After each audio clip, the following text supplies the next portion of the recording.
আসসালামু আলাইকুম দাদা ভাইয়েরা, শীতের সকালে সবাইকে নতুন একটি ব্লগে স্বাগতম।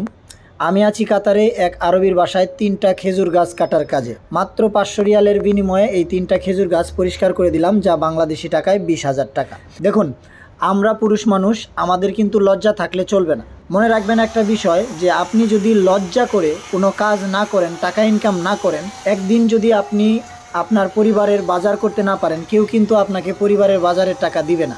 আপনি যদি 1 মাস রুম ভাড়া দিতে না পারেন, কেউ কিন্তু আপনার রুম ভাড়া দিবে না। আপনার গায়ে যদি জামা না থাকে, নতুন জামা দিয়ে আপনাকে কেউ সাহায্য করবে না, পুরাতন জামা দিয়ে আপনাকে সাহায্য সহযোগিতা করবে।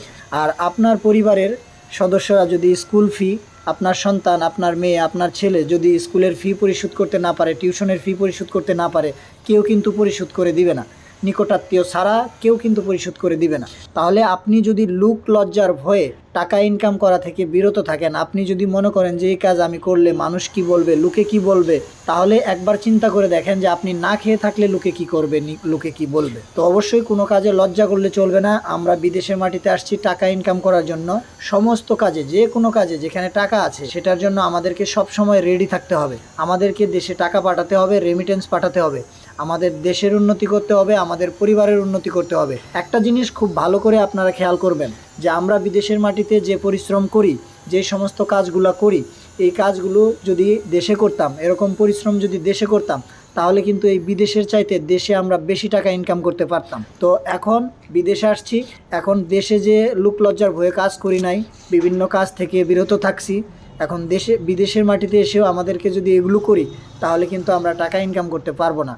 অবশ্যই যে কোনো কাজ করবেন আনন্দের সাথে করবেন, আনন্দের সাথে করবেন, দেখবেন টাকা ইনকাম করতে পারবেন।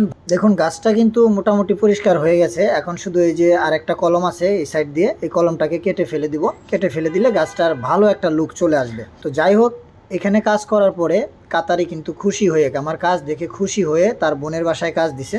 সেখানে গিয়ে আমি কি কাজ করি, কয়টা গাছ লাগাই, কয়টা গাছ পরিষ্কার করি, কত টাকা ইনকাম করি, তারও ভিডিও আসবে। আশা করি আপনারা সাথে থাকবেন। আর যারা মধ্যপ্রাচ্যে আমার মতো এই ধরনের কাজগুলো করতে চান, তারা চিন্তা করেন যে আমি এই জিক্সু কোথায় পাবো। শোনেন, এগুলো সমস্ত আপনারা যে কোনো রেন্টের দোকান থেকে ভাড়া নিতে পারবেন। ভাড়া নিয়ে আপনারা কাজগুলো করতে পারবেন।